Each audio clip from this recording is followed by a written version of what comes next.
وہ جو اس سے جو پیسہ آ رہا ہے اور وہ کھا پی رہے ہیں وہ سب اپنے پیٹ میں آگ بھر رہے ہیں. قیامت کے دن اللہ ان سے کلام بھی نہیں کرے گا اور نہ ان کو پاک کرے گا، اور ان کے لیے دردناک عذاب ہے.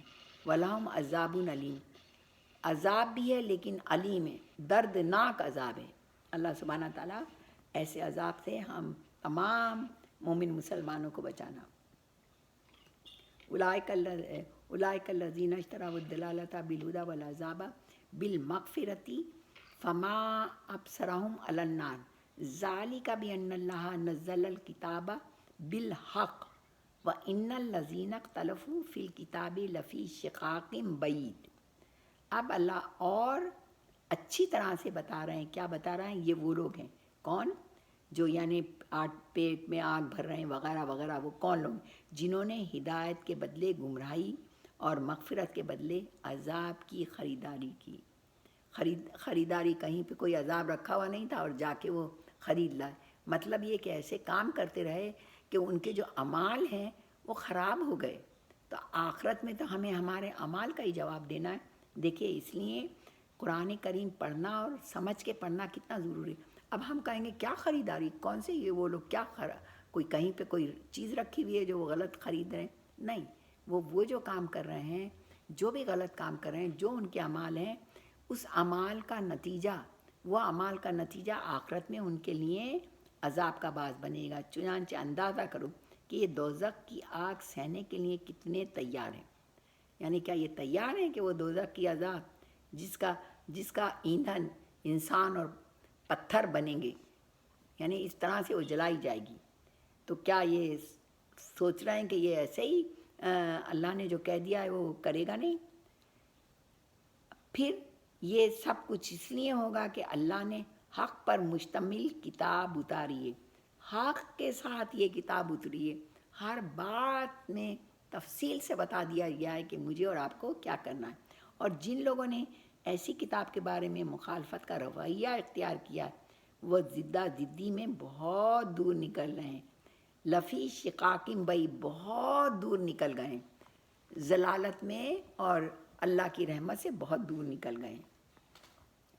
لیس البر ان تولوا وجوہکم قبل المشرق والمغرب ولکن البر من آمن باللہ والیوم الآخر والملائکۃ والکتاب والنبیین وآتى المال علی حبہ ذوی القربى والیتامى والمساکین وابن السبیل والسائلین وفی الرقاب واقام الصلاۃ وآتى الزکاۃ والموفون بعہدہم اذا عاہدوا والصابرین فی البأساء والضراء وحین الباس اولئک الذین صدقوا واولئک هم المتقون. بڑی آیت ہے 177. نیکی بس یہی تو نہیں ہے کہ اپنے چہرے مشرق مغرب کی طرف کر لو.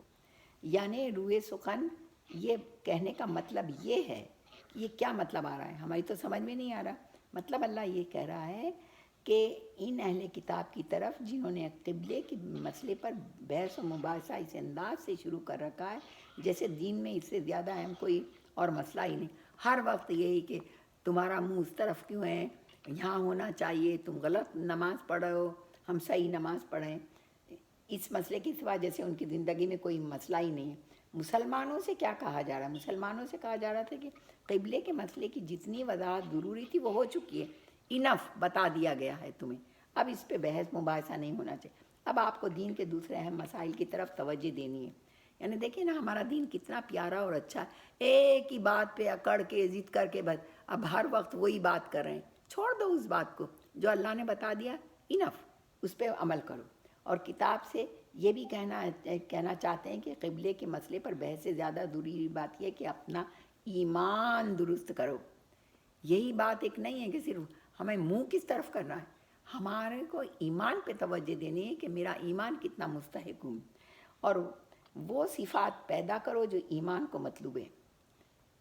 اب یہ جو چھوٹی چھوٹی باتیں ہیں نا، کبھی کبھی چھوٹی چھوٹی سی باتوں پہ وہ تو ایسے پڑھی تھی تو ذرا وہ یوں جھک گئی تھی تو ایسا ہوا، وہ زیادہ نہیں جھکی، اس کو اتنا جھکنا چاہیے تھا. یہ چھوٹی موٹی باتیں ہیں. یہ ان باتوں کے اوپر جانے کے بدلے یہ دیکھنا چاہیے کہ جو میں نے نماز پڑھی ہے اس میں کتنا خشوع تھا، کتنی میں نے اللہ کی جو آیتیں تھیں ان کو سوچ کر پڑھا ہے، سمجھ کے پڑھا ہے، اور جو بھی کچھ میں نے پڑھا ہے کیا میں اس بات پہ عمل کرتی ہوں.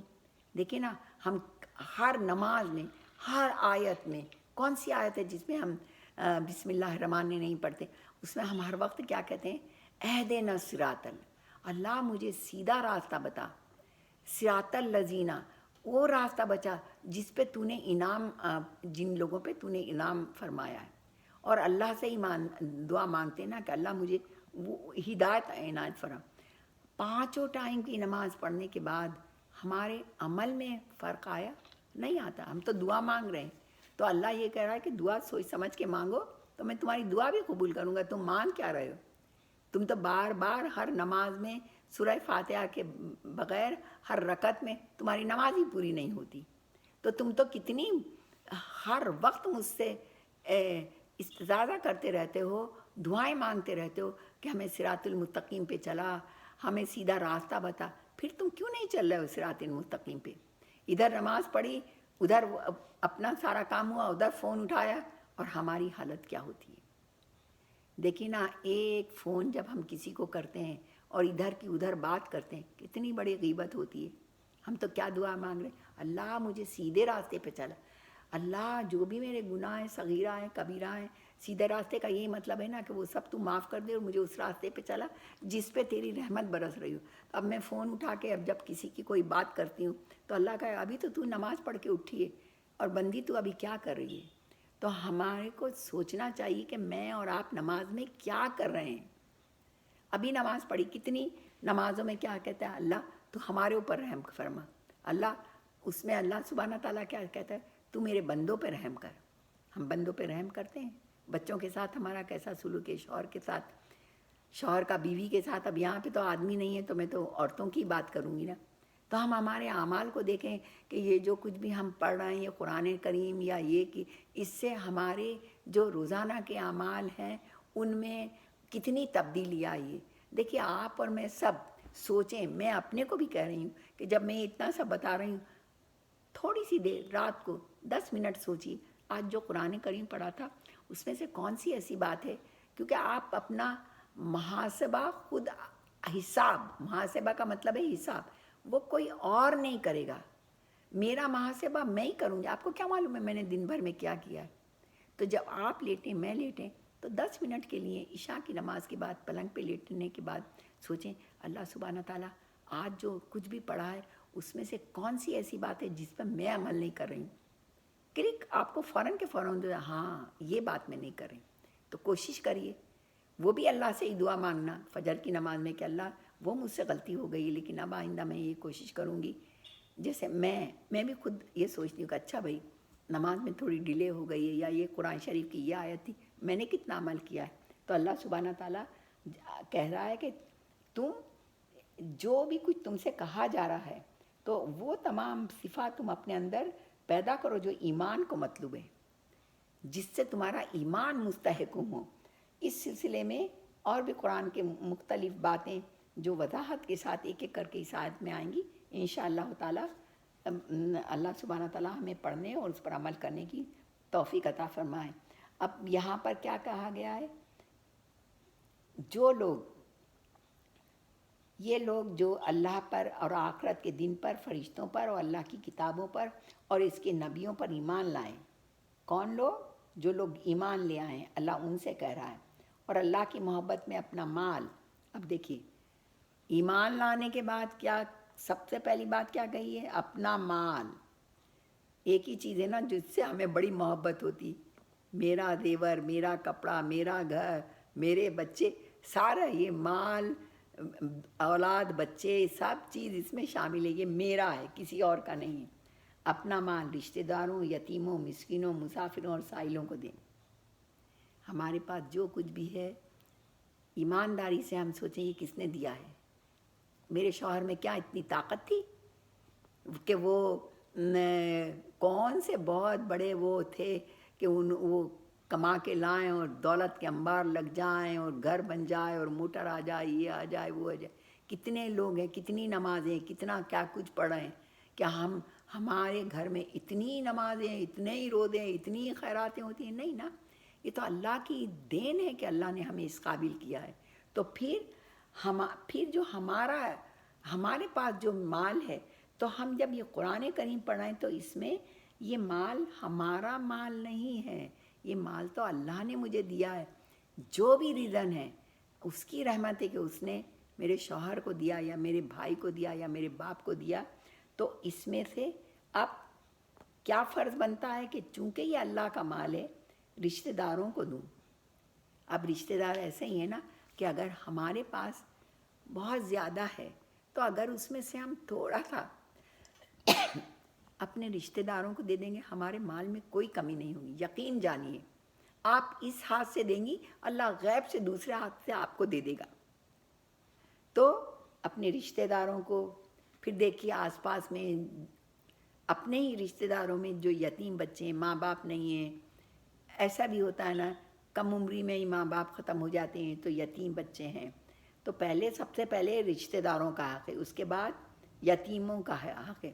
وہ یتیم چاہے اپنے رشتہ دار ہوں یا اپنے رشتہ داروں میں نہیں ہوں۔ بہت سارے یتیم خانے ہیں، ہم تو دیکھیں نا، بہت ہی مجھے تکلیف کے ساتھ میں کہتی ہوں، ہم کتنی بڑی بڑی دعوتیں کرتے ہیں، ایک شادی میں دیکھیے ہمارے یہاں کتنا صرفہ ہوتا ہے کہ بیان سے باہر ہے۔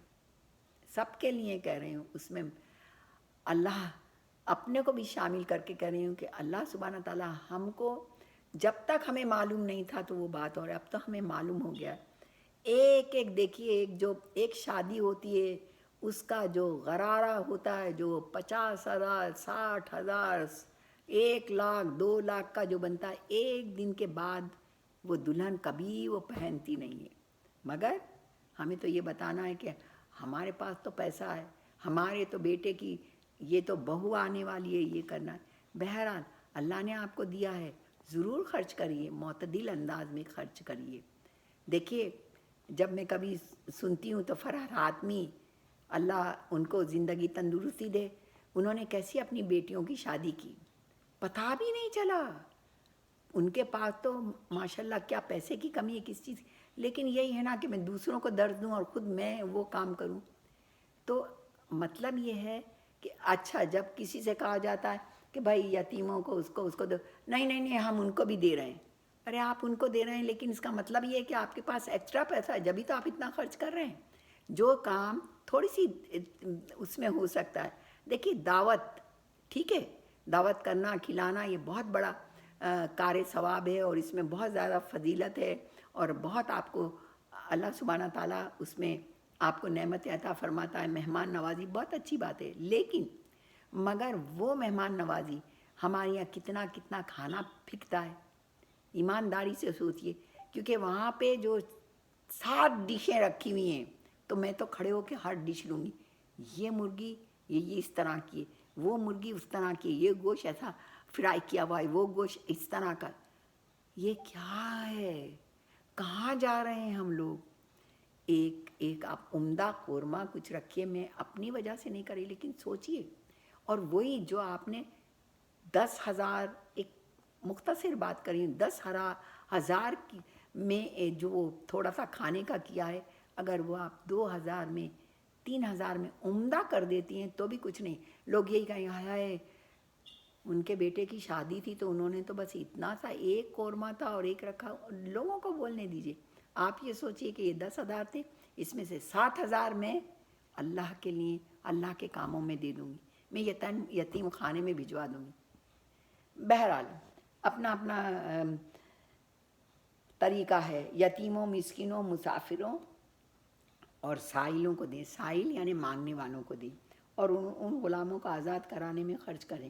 غلاموں کو آزاد، اس زمانے میں تو غلام ہوتے تھے، تو حضور صلی اللہ علیہ وسلم اور آپ لوگ جیسے حضرت بلال حبشی کو بھی، وہ بھی کہیں پہ مزدوری کرتے تھے پوری رات، کسی یہودی کے اس میں وہ کرتے تھے، اور پھر بھی ان کو تھوڑی سی کھجوریں ملتی تھی، تو حضور صلی اللہ علیہ وسلم نے ان کو آزاد کروایا تھا۔ تو آج کل تو غلام نہیں ہیں، لیکن دیکھیے اگر کسی بھی طرح سے کوئی بھی ذریعہ ہو تو ہم جیسے فلسطین اور ایسی جگہوں پہ، یا وہ چھوڑیے ہم وہاں نہیں بھیج سکتے ہیں، تو دیکھیے پاکستان میں کتنے سکھر یا پتہ نہیں کون سا کھار کا علاقہ ہے بولتے ہیں، وہاں پر اتنی غریبی ہے کہ وہاں پانی پینے کو بھی نہیں ہے۔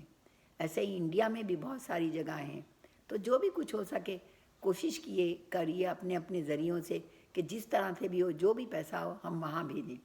یتیم خانے تو سب کو معلوم ہے نا، اب آپ جو بھی آرگنائزیشن ہے انہیں بھیج دیجیے۔ اب پھر ہم یہ سوچتے ہیں ہمارا تو دل ہی، میں نے تو اتنے $500 اٹھا کے بھیج دیے، پتہ نہیں وہ اپنی جیب میں رکھ لیں گے۔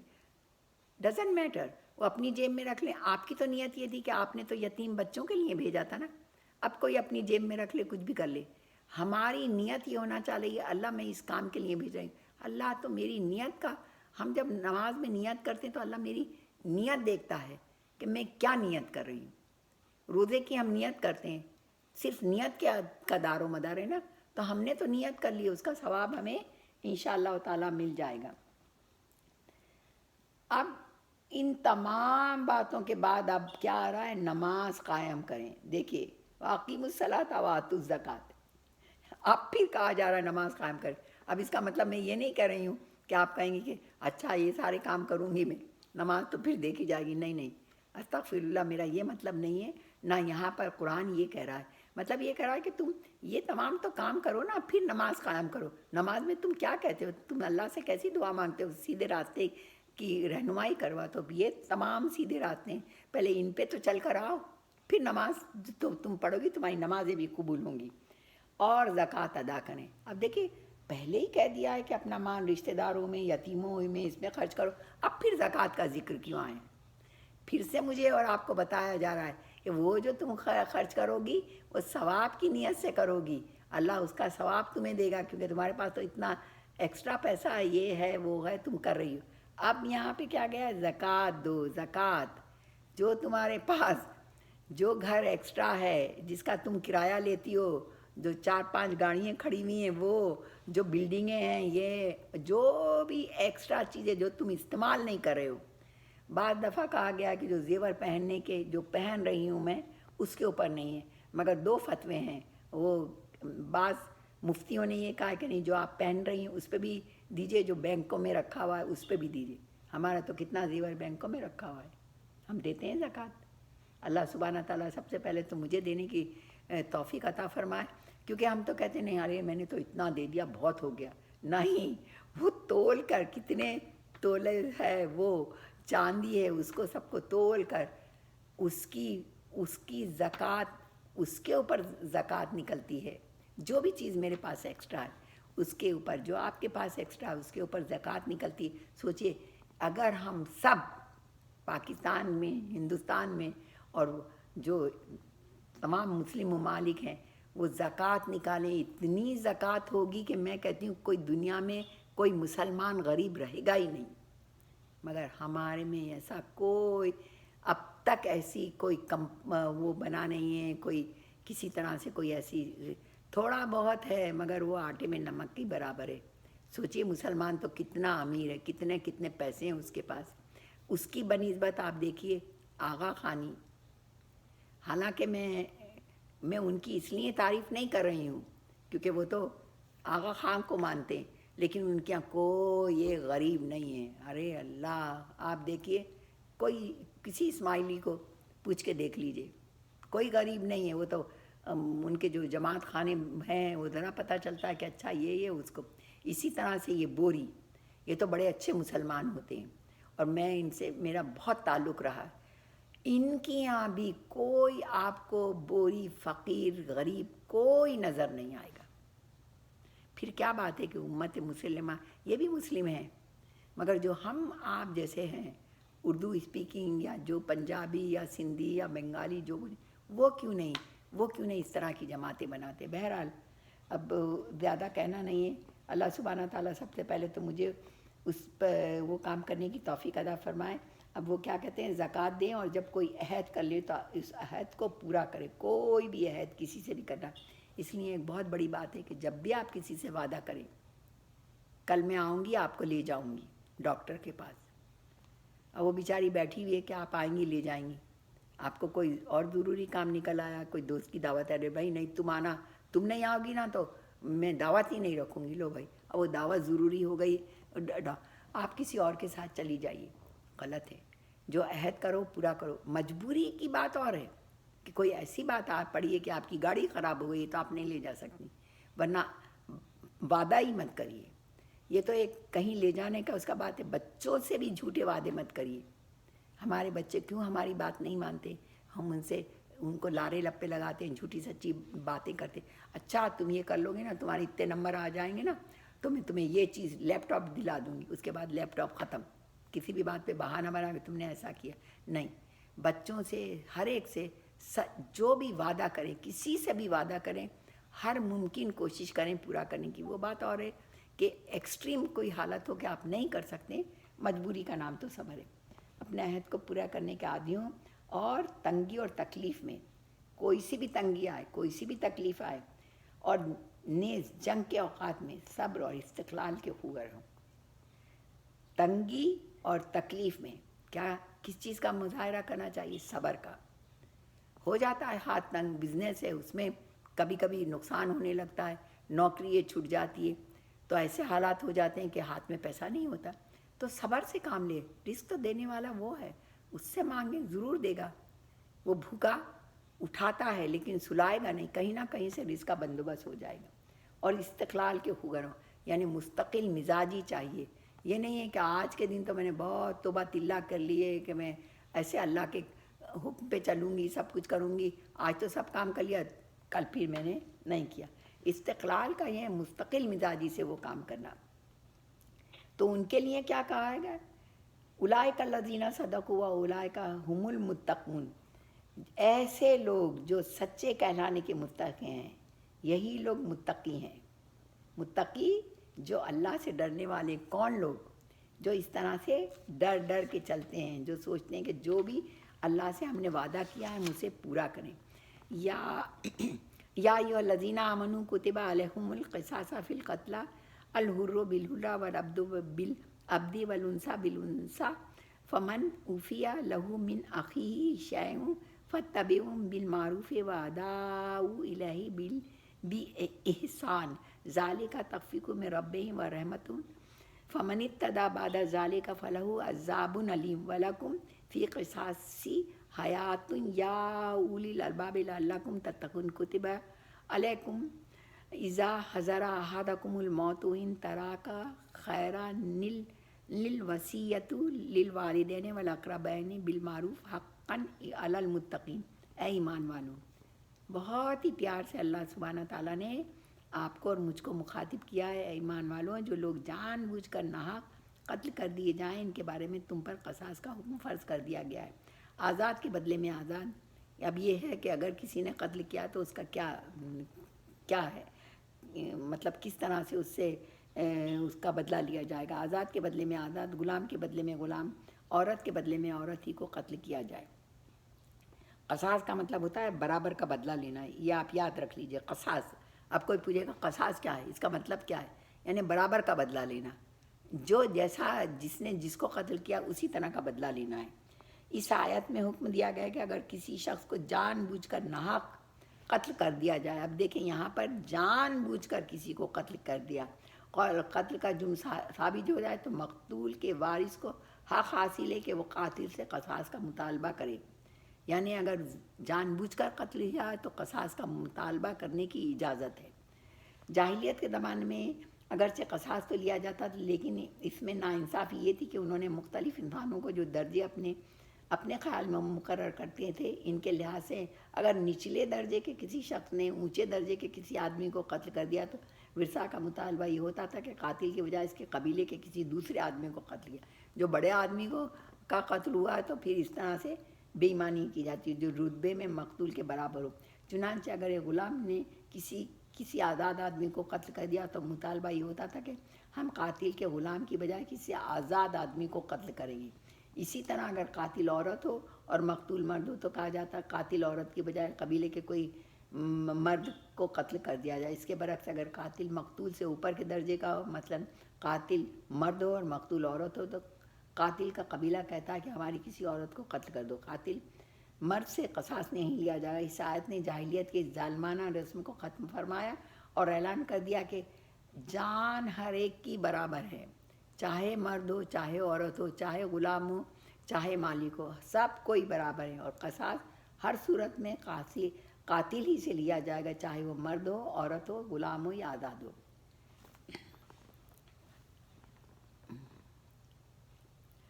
وَلَكُمْ فِي قِصَاصِ الْحَيَاةِ حَيَاةٌ يَا أُولُو الْأَلْبَابِ لَعَلَّكُمْ تَتَّقُونَ كُتِبَ عَلَيْكُمْ إِذَا حَضَرَ أَحَدَكُمُ الْمَوْتُ إِن تَرَكَ خَيْرًا الْوَصِيَّةُ لِلْوَالِدَيْنِ وَالْأَقْرَبِينَ بِالْمَعْرُوفِ حَقًّا عَلَى الْمُتَّقِينَ۔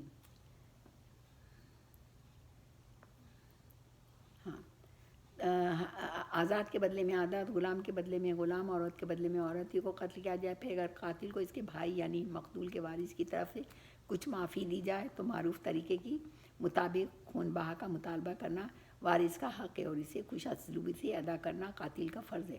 یہ تمہارے پروردگار کی طرف سے ایک آسانی پیدا کی گئی اور ایک رحمت ہے۔ اس کے بعد بھی کوئی زیادتی کرے تو دردناک عذاب کا مستحق ہوگا۔ اے عقل والو، اب پھر کہا گیا کہ اگر تم عقل رکھتے ہو تو کیا کہا گیا ہے؟ تمہارے لیے قصاص میں زندگی کا سامان ہے، امید ہے کہ تم اس کی خلاف ورزی سے بچو گے۔ تم پر فرض کیا گیا کہ اگر تم میں سے کوئی اپنے پیچھے مال چھوڑ جانے والا ہو تو جب اس کی موت کا وقت قریب آ جائے وہ اپنے والدین، قریبی رشتہ داروں کے حق میں دستور کے مطابق وصیت کرے۔ یہ متقی لوگوں کے ذمے ایک لازمی بات ہے۔ مطلب یہ ہے اس آیت میں کہ جب مرنے والے کے ترکے میں وارثوں کے حصے متعین نہیں ہوئے تھے، چنانچہ اس آیت سے پہلے جب تک حصے مقرر، چنانچہ سارا ترکہ مرنے والے لڑکوں کو مل جاتا تھا۔ اس آیت نے یہ فرض قرار دیا کہ ہر انسان کے مرنے سے پہلے اپنے والدین، دوسرے رشتہ داروں کے حق میں وصیت کر جائے۔ یہ تو ہر ایک کا ہے، مجھے اور آپ کو سب کو وصیت کرنی چاہیے، اور یہ واضح رہے کہ ان میں کس کو کتنا حصہ دیا جائے گا۔ بعد میں سورہ نساء، اب جو سورہ نساء آئے گا نا، اس میں 11 اور 14 میں تمام وارثوں کی تفصیل اور ان کے حصے خود اللہ تعالیٰ نے مقرر کر دیے۔ یہ تو اس سے پہلے کی بات ہے کہ جب اللہ سبحانہ تعالیٰ نے مقرر حصے نہیں کیے تھے، سورہ نساء سے پہلے کی بات۔ اب اللہ تعالیٰ نے جو سورہ نساء میں اس میں حصے مقرر کر دیے ہیں۔ اس کے بعد جس وصیت کا اس آیت میں ذکر ہے وہ فرضی تو نہیں رہی، البتہ کسی شخص کے ذمے کوئی حق ہو تو اس کی وصیت کرنا بھی اب اس کے فرض ہے۔ یعنی اب یہ وصیت کرنا ہے اس انسان کو جس پہ مرنے سے پہلے اسے پتہ ہے کہ اب موت کا وقت قریب آنے والا یا یہ ہے یا بہت بیمار ہے، تو چلو اس کو معلوم ہے کہ میرے اوپر قرضے ہیں یا جو کچھ ہیں تو وہ اس کو پہلے ادا کرنا ہے۔ جو لوگ شرعی اعتبار سے وارث نہیں ہیں ان کے لیے اپنے ترکے کے ایک تہائی کے حصے سے زیادہ کی وصیت کریں۔ اب یہ بھی بتا دیا گیا کہ جو حصے کے جائز حقدار نہیں ہیں، یعنی بعض دفعہ کیا ہوتا ہے کہ جو پیسے والا ہے یا کوئی ہے اپنی اولاد سے اس کو کچھ کسی وجہ سے بھی کوئی کسی جھگڑے کی وجہ سے یا کسی نافرمانی کی وجہ سے وہ اولاد کو حصے نہیں دینا چاہتا، تو کبھی کبھی اس سے میں والدین کہتے نہیں چلو میں کسی غیر کو ہی دے دوں گا لیکن ان کو نہیں دوں گا، تو صرف ایک شرعی اعتبار سے 1/3 کیا ترکے میں سے وہ دے سکتے ہیں لیکن پورا نہیں دے سکتے۔ فمم بدلہ بعد ما سمعہ فإنما اسمہ علی الذین یبدلونہ ان اللہ سمیع علیم۔ فمن خاف من موص جنافا او اثما فاصلح بینہم فلا اثم علیہ ان اللہ غفور رحیم۔ یہ پوری آپ کی آیت 182 ہوئی ہے اور 22 رکوع یہیں تک میں بتا رہی ہوں۔ پھر جو شخص اس وصیت کو سننے کے بعد اس میں کوئی تبدیلی کرے گا تو اس کا گناہ ان لوگوں کا پر ہوگا جو اس میں تبدیلی کریں گے، یعنی جن لوگوں کو مرنے والے کی زبانی سے کوئی وصیت سنی ہو ان کے لیے ہرگز جائز نہیں ہے کہ اس میں کوئی کمی بیشی کریں، اس کے بجائے ان کے بجائے وصیت پر عمل کرنا واجب ہے۔ یقین رکھو کہ اللہ سب کچھ سنتا اور جانتا ہے۔ کیا ہے؟ اللہ سمیع بھی ہے، علیم بھی، سننے والا بھی اور جاننا ہے۔ سمیع سننے والا، علیم جاننے والا۔ ہاں اگر کسی شخص کو یہ اندیشہ ہو کہ وصیت کرنے والا بے جا طرفداری کا یا گناہ کا ارتکاب کر رہا ہے، اگر سننے والا جو وصیت سن رہا ہے اسے لگ رہا ہے کہ نہیں یہ جو وصیت کر رہے ہیں یہ غلط کر رہے ہیں، ساری بیٹیوں کا حق کر دیا یا سارے بیٹوں کا حق کر کے بیٹیوں کو دے رہے ہیں، واٹ ایور، انہیں لگے، وصیت سننے والے کو لگے کہ یہ غلط کر رہے ہیں تو بیجا طرفداری یا گناہ کا ارتکاب کر رہا ہے، اور وہ متعلقہ آدمیوں کے درمیان صلح کرا دے تو اس پر کوئی گناہ نہیں۔ جب اسے معلوم ہو جائے، یعنی مطلب یہ کہ اگر کوئی وصیت کرنے والا ناانصافی سے کام لے اور کوئی اسے سمجھا بجھا کر اپنی وصیت میں مرنے سے پہلے تبدیلی کرنے پر آمادہ کر دے تو یہ جائز ہے، یعنی بتایا جا سکتا ہے۔ کبھی کبھی انسان کوئی پریشانی میں یا بچوں کی حکم عدولی میں یا بیوی سے ناراضگی میں یا اس طرح سے، یا شوہر کی ناراضگی میں بیوی اس طرح سے کوئی اپنی چیز کی وصیت کرے تو جو وصیت سننے والا یا لکھنے والا ہے تو وہ اس کو تھوڑا بہت تبدیلی پہ آمادہ کر سکتا ہے۔ تو یہاں تک جو ہے اب اس پہ کہا ہے کہ اس طرح سے درمیان صلح کر دے اس پر کوئی گناہ نہیں ہے، یعنی اس طرح سے کام جو کرے گا اس پر گناہ نہیں، بے شک۔ اب یہاں پہ کیا کہا گیا ہے؟ اللہ تعالیٰ بہت بخشنے والا، بڑا مہربان ہے۔ اللہ جو ہے بہت، ان اللہ غفور الرحیم، اللہ سبحانہ تعالیٰ بہت مہربان اور بڑا بخشنے والا ہے، بڑا فضل کرنے والا ہے، یعنی اللہ تعالیٰ بہت زیادہ مہربان ہے۔ اگر وہ سمجھ بوجھ کے کوئی انسان کسی طرح سے کوئی وصیت میں تبدیلی کرتا ہے تو اللہ کو تو سب کچھ پتہ ہے، تو اللہ جان رہا ہے، اور اللہ اس بات سے یہ نہیں ہے کہ اس کو معلوم نہیں ہے، اللہ واقف ہے۔ الحمدللہ، سبحانک اللہم و بحمدک، نشہد ان لا الہ الا انت، استغفرک و اتوب الیک۔ بسم اللہ الرحمن الرحیم۔ یا اللہ، یا احد، یا واحد، یا موجود، یا جواد، یا باسط، یا کریم، یا وہاب، یا ذل، یا غنی، یا مغنی، یا فتاح، یا رزاق، یا علیم، یا حکیم، یا حی، یا قیوم، یا رحمان، یا رحیم، یا بدیع السماوات والارض، یا ذا الجلال والاکرام، یا حنان، یا منان، نفعنی منک بنفعۃ خیر تغننی عمن سواک، ان تستفتح فقد جاءکم الفتح، انا فتحنا لک فتحا مبینا، نصر من اللہ و فتح قریب۔ یا اللہ، یا غنی، یا حمید، یا معید، یا ودود، یا ذی العرش المجید، یا فعال لما یرید، اکفنی بحلالک وعن حرامک واغننی بما حفظت بہ ذکرک وانصرنی بما نصرت وہو علی کل شیء قدیر۔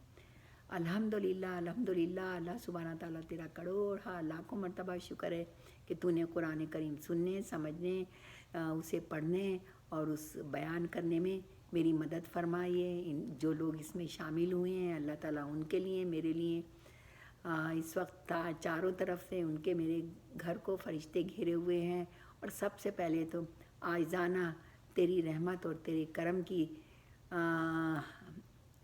طرف ہماری یہ ہے کہ تیرا کرم اور تیرا فضل ہو جائے تو اللہ سبحانہ تعالیٰ جو بھی کچھ ہم نے پڑھا ہے، سنا ہے، اس میں کسی طرح کی کوئی کجی، کوئی غفلت، کوئی ہم سے غلطی ہو گئی ہو تو سب سے پہلے تو معافی کی خواستگار ہوں، اور پھر اس کے بعد عاجزانہ سب مل کر ہم دعا مانگ رہے ہیں، اللہ سبحانہ تعالیٰ ہمارے سب کے گناہ صغیرہ اور کبیرہ کو معاف کر دینا۔ اللہ اس قرآن کریم اور اس کے پڑھنے کی برکت سے اللہ سبحانہ تعالیٰ اس محفل میں آج جو بھی فرشتے آئے ہوئے ہیں اور تیرے پاس پیغام لے کے جائیں گے کہ ہم ساری دنیا سے کٹ کر، سب چھوڑ کر تیری محبت، حضور کی محبت میں اس 1 گھنٹے 1.5 گھنٹے کے لیے جمع ہوئے ہیں، اور تجھ سے دعا مانگ رہے ہیں کہ اللہ سبحانہ تعالیٰ ہم کو قبر کے دوزخ کے عذاب سے بچا کے جنت الفردوس میں جگہ دینا۔ اللہ سبحانہ تعالیٰ ہمارا حساب کتاب آسان کرنا، مرتے وقت ہمیں کلمہ شہادت نصیب ہو، اشہد ان لا الہ الا اللہ و اشہد ان محمدً عبدہ و رسولہ۔ اللہ تعالیٰ میں حیات ہمیں اور مرتے وقت تک ہمیں شرک سے بچانا۔ یا اللہ ہمارا نامہ اعمال سیدھے ہاتھ میں دینا، یا اللہ پل صراط میں ایک پل میں پار کر دینا، یا اللہ ہمیں جنت الفردوس میں حضور کے قدموں میں جگہ دینا، اور یا اللہ تیرا جلوہ پر نور دیکھنا چاہتے ہیں، جس نے اتنی بڑی بڑی اتنی ساری دنیا میں چیزیں بنائی ہیں، زمین آسمان بنائے ہیں، چاند ستارے بنائے ہیں، ہم جیسے انسانوں کو بنایا ہے، پھول پتے بنائے ہیں، خوشبوؤں اور